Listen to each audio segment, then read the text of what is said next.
Hello friends, welcome to प्रिया की पाठशाला। I hope आप सब अच्छे होंगे। तो हम पढ़ रहे हैं डीएलएड थर्ड सेमेस्टर की मैथ, जिसमें हमारा टॉपिक चल रहा है सांख्यिकी। तो सांख्यिकी की एक क्लास हमने कल ले ली, तो आज हम उसका दूसरा पार्ट पढ़ रहे हैं। हमने कल क्या सीखा? सांख्यिकी क्या होती है, सांख्यिकी में आंकड़ों की गणना होती है ना, तो आंकड़े क्या होते हैं, अवर्गीकृत आंकड़े या फिर वर्गीकृत आंकड़े क्या होते हैं, आरोही अवरोही, बारंबारता, टैली चिन्ह, इन सब के बारे में हम कल अच्छे से जान चुके थे। तो आज हम पढ़ेंगे क्या? वर्ग सीमा यानी क्लास लिमिट। तो वर्ग सीमा क्या होती है, क्लास लिमिट क्या होती है, हम उसी के बारे में जानेंगे, क्योंकि एग्ज़ाम में वर्ग सीमा देकर ही क्वेश्चन पूछता है। ठीक है, तो चलिए देखिए क्या है वर्ग सीमा, जिसको हम बोलते हैं क्लास लिमिट। इसमें क्या है, जो इस तरीके से मतलब इस फॉर्म में जो लिखा होता है वही हमारा क्या होता है, वर्ग सीमा। तो ये जो हम लिखे हैं 0 से 10, 10 से 20, 20 से 30, 30 से 40, ये हमारा क्या है, इस तरीके से अगर कहीं लिखा है तो वो हमारा क्या है, वर्ग सीमा या क्लास लिमिट। इसमें जो बड़ा वाला होता है, इधर साइड क्या होता है, बड़ा होता है ना, तो जो बड़ी वाली संख्या है उसको उच्चतम सीमा कहते हैं, और इधर तो छोटी वाली होती है, तो जो छोटी वाली संख्या होती है उसे हम निम्नतम सीमा कहते हैं। निम्न मतलब छोटा होता है ना, तो इधर निम्नतम सीमा और इधर उच्चतम सीमा रहेगी। ठीक है, और जो पहले में उच्चतम रहेगा वो आके दूसरे में निम्नतम हो जाएगा। देखो इसमें क्या है, ये उच्चतम है, इधर आ गया तो निम्नतम हो गया ना, क्योंकि उच्चतम ये हो गया। ठीक है, तो इधर वाला क्या है, हमारा उच्चतम सीमा, इधर निम्नतम सीमा। ठीक, और क्या चीज़ें इसमें हमें देखनी है, तो ये जो 10, ये जो देखो 30 और 40 के बीच जो गैप है, अंतराल है ना, इसके बीच जो अंतर है वो कितने का है, 10 का है ना। देखो सब में 10 10 10 10 10 का अंतर है, तो ये जो अंतर होता है इसी को बोलते हैं हम वर्ग अंतराल। ठीक है, तो वर्ग अंतराल हम किसको बोलते हैं, जो यहाँ पे अंतर होता है, जो सबका अंतर होगा उसी को हम कहेंगे वर्ग अंतराल। तो ये वर्ग सीमा के बारे में हम थोड़ा आपको नॉलेज देना चाह रहे थे। तो अब हम आएंगे डायरेक्ट क्वेश्चन पे। ठीक है, तो क्वेश्चन से सीखेंगे कि हमें ऐसे आए हुए सवालों को कैसे सॉल्व करना है। ठीक है, तो चलिए देखिए क्वेश्चन। तो देखिए यहाँ पे कुछ आंकड़े यानी डेटा दिया गया है। ठीक, जैसे ये कुछ डेटा है, कुछ आंकड़े हैं दिए गए हैं, और इसको बोला है 5 के वर्ग अंतराल से प्रदर्शित कीजिए। वर्ग अंतराल अभी बताया ना क्या होता है, जो दोनों क्या होता है, दोनों सीमाओं का अंतर ही क्या कहलाता है, वर्ग अंतराल। तो यहाँ पे कितने का बोला है, तो बताइए कितने का वर्ग अंतराल बोला है, तो 5 के वर्ग अंतराल, मतलब गैप क्या होनी चाहिए, अंतर क्या होना चाहिए, 5 का। तो हम हमेशा कहाँ से लेंगे, 0 से। ठीक, तो 0 से करेंगे, तो 0 से 5। अब बताओ 5 में से 0 जाएगा तो 5 का ही तो अंतराल बना। फिर अब ये न्यूनतम में आ जाएगा, 5 से कितना ले कि बीच में इनका गैप बना रहे, तो 5 से 10, 10 में से 5 निकालोगे तो 5 का अंतराल बचेगा। फिर ये है 10 से 15, 15 से 20 और 20 से 25, ये है हमारा अंतराल। 5 5 का अंतराल है ना, देखो 25 में से 20 निकालेंगे 5, मतलब वर्ग अंतराल कितने का वो बोला है, तो 5 का ही तो बोला है, तो 5 का वर्ग अंतराल लेना है। ठीक, एक मिनट, तो 5 का वर्ग अंतराल लेके इसको सॉल्व करना है। अब बारंबारता में क्या करना है, अभी हमने कल ही बताया था कि बारंबारता क्या दिखाता है, कौन सी संख्या कितनी बार आई है। तो अब क्या अब इसमें वर्ग सीमा में क्या करना है, ये देखो कि 0 से 5, 0 से 5 के बीच कितनी संख्याएं हैं, तो बताओ 5 के अंदर ये भी आता है भाई, 5 से छोटा 3, 4 भी आएगा, 3 3 ये भी आएगा, और 5 को भी ले लो। ठीक है, जो संख्या है उसे भी ले लो। तो 0 से 5 के बीच कितनी संख्याएं आएंगी, तो ये हो गया 1 2 3 4 5, 6 नहीं आएगा ना, क्योंकि ये 5 से ज़्यादा हो जाएगा। तो कितना हुआ, 1 2 3 4 5, तो कितनी बार आए, मतलब कितनी संख्या आई हैं, तो 5। ठीक है, 0 से 5 के बीच कितनी संख्याएं हैं, तो हम कहेंगे 5 संख्या है। अब इस बारंबारता को टैली चिन्ह में कैसे प्रदर्शित करेंगे, तो हमने कल सिखाया था 1 2 3 4, 4 लाइन खींच के 5वीं ऐसे खींचना है, तो ये है हमारा 5। ठीक, अब 5 से 10 के बीच देखो, मतलब 5 से ऊपर और 10 तक देखना है। ठीक है, तो 5 से ऊपर हम कहेंगे ये 6, 10 के अंदर आएगा, 6 भी, 8 भी, 7 भी, 9 भी, और ये 10, यहाँ भी देखो एक 10 है। 11 नहीं आएगा क्योंकि ये 10 से ज़्यादा हो जाएगा।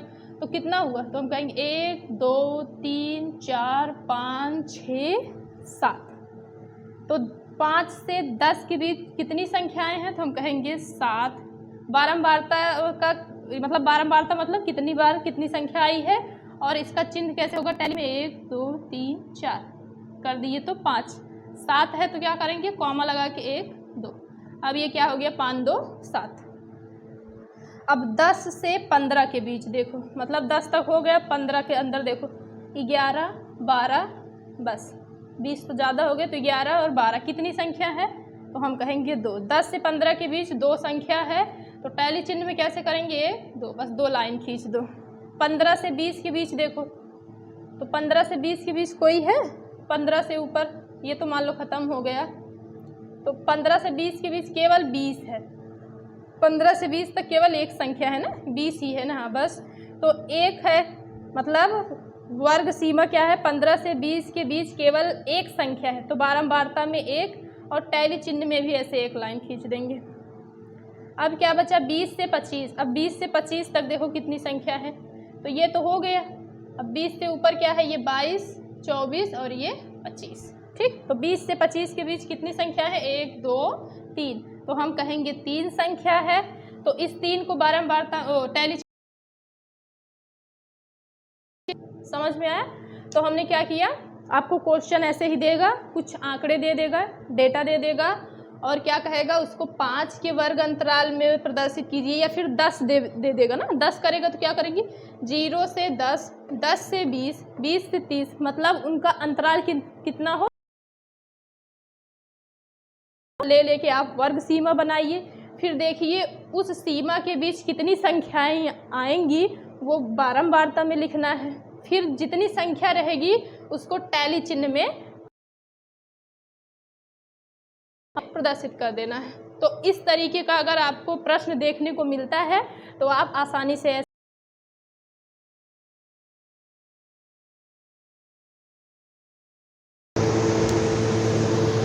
तो देखिए अब हम पढ़ेंगे, क्या पढ़ेंगे, माध्य, समांतर माध्य, या उसी को हम क्या बोलते हैं, औसत याद करना। ठीक है, तो औसत आपने सुना होगा, औसत क्या होता है, औसत मतलब क्या होता है, तो हम कहेंगे औसत मतलब होता है बराबर बराबर बांटना। ठीक है, बराबर बराबर, एक मिनट,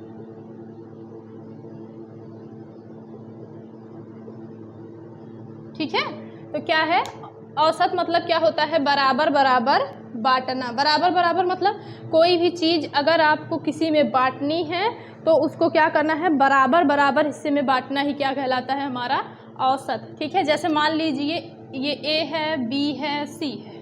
ठीक है, हम कहें इसके पास 10 रुपये है, इसके पास 5 रुपये है, और इसके पास मान लो 15 रुपये है। ठीक है, तो अभी सबके पास क्या है, अलग अलग है। ठीक है, पैसे क्या है, इनके पास 10 है, इसके 5 है, इसके पास 15। और अगर हम सबको एक जगह इकट्ठा करने को बोल दें, लो इसमें सब लोग इकट्ठा कर दो अपना अपना जितना जिसके पास है, तो ये 10 इसमें दे देगा, तो 10 प्लस 5 ये दे देगा, प्लस 15 ये दे देगा, तो टोटल कितना होगा, 10 5 15 और 15 15, तो हम कहेंगे टोटल हमारे पास कितना इकट्ठा होगा, तो 30 होगा। अब इस 30 को हमें अगर तीनों में बराबर बराबर बांटना हुआ तो क्या करेंगे, 3 से भाग दे देंगे ना, जितने लोग रहेंगे 1 2 3, तो कितने लोग हैं, तो हम कहेंगे 3 लोग हैं, 3 से भाग दे दो तो कितना हो जाएगा, तो हम कहेंगे 10। तो यानी अगर 10-10 रुपये हम अगर बांटेंगे तो सबको बराबर बराबर बट जाएगा। ठीक है, समझ रहे हैं हमने क्या किया, मतलब इनको जोड़ के सबको एक जगह इकट्ठा करके फिर जितने लोग थे उसी से हमने इसको भाग दे दिया, तो हमारी औसत निकल गई, मतलब वो संख्या निकल गई कि जिससे हम तीनों को बराबर बराबर बांट सके। ठीक है, तो औसत मतलब क्या होता है, बराबर बराबर बांटना। तो हमने क्या पढ़ा है मैथ की भाषा में, हमने इसी क्या पढ़ा है औसत बराबर। तो हम कहेंगे औसत बराबर होता है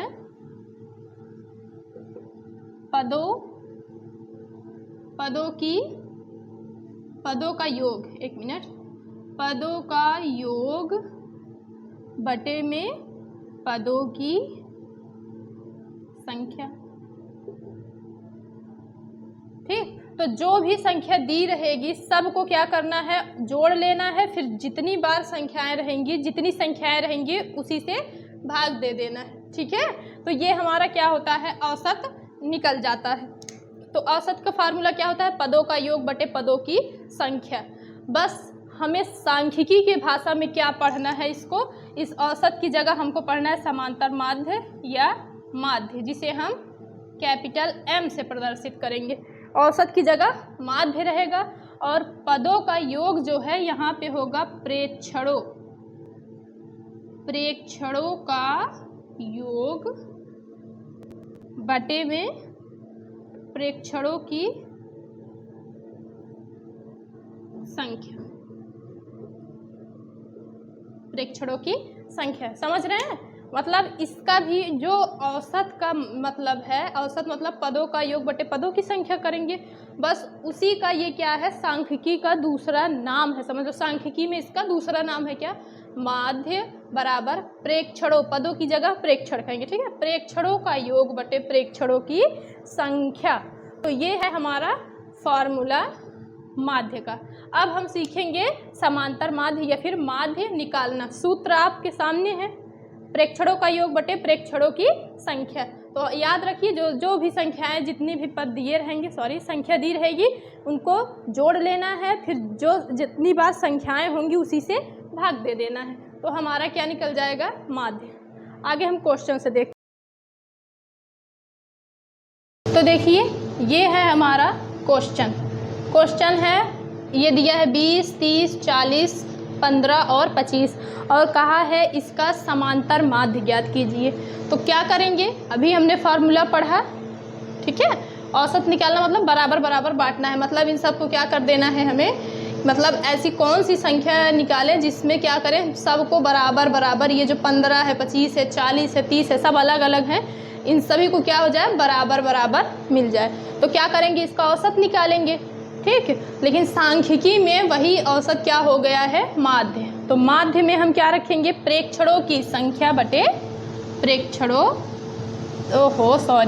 प्रेक्षणों का योग बटे प्रेक्षणों की संख्या। तो m बताए है ना, माध्य को कैपिटल M से प्रदर्शित करेंगे। तो m बराबर, बताइए, प्रेक्षणों का योग सबको क्या कर देना है, जोड़ना है, जो संख्या दी रहेगी उसी को जोड़ लो। 30 दिया है, 40 दिया है, प्लस 15 है, प्लस 25 है, योग है। चलो, बटे में क्या करना है हमको, प्रेक्षणों की संख्या। तो संख्या मतलब ये कितनी बार है, 1, 2, 3, 4, 5 संख्याएं दी गई हैं। तो यहाँ पे हम लिखेंगे 5। समझ रहे हैं, पहले जोड़ा है, फिर संख्या जितनी बार है, 1, 2, 3, 4, 5 संख्याएं हैं, उसको हम नीचे लिख लिए हैं। अब सबको जोड़ो, तो क्या हो गया, 20, 30, 50, 50 और 40 90, और 90 और 15 कितना हो गया, 105, और 105 और ये 20 मिलके कितना हो गया, तो हम कहेंगे 125। और नीचे कितना है, तो हम कहेंगे ये तो कितना होगा, तो 5 दूनी 10, 2 हो जाए उसको 25, और 25 कितना होता है, तो 125। मतलब काटना है इतने में, मतलब 25 25 25 25 होगा। ठीक है, तो ये है हमारा औसत, यानी सांख्यिकी में क्या पढ़ रहे हैं हम, माध्य। तो अगर एग्जाम में ऐसी संख्याएं दे दे और कहे समांतर माध्य ज्ञात करें, तो m बराबर जो संख्या दी रहेगी उसको ऊपर जोड़ना है, प्लस करना है, और नीचे संख्या काउंट करके फिर जोड़ दो, फिर नीचे वाली संख्या से भाग दे दो, हमारा आंसर यानी समांतर माध्य निकल जाएगा।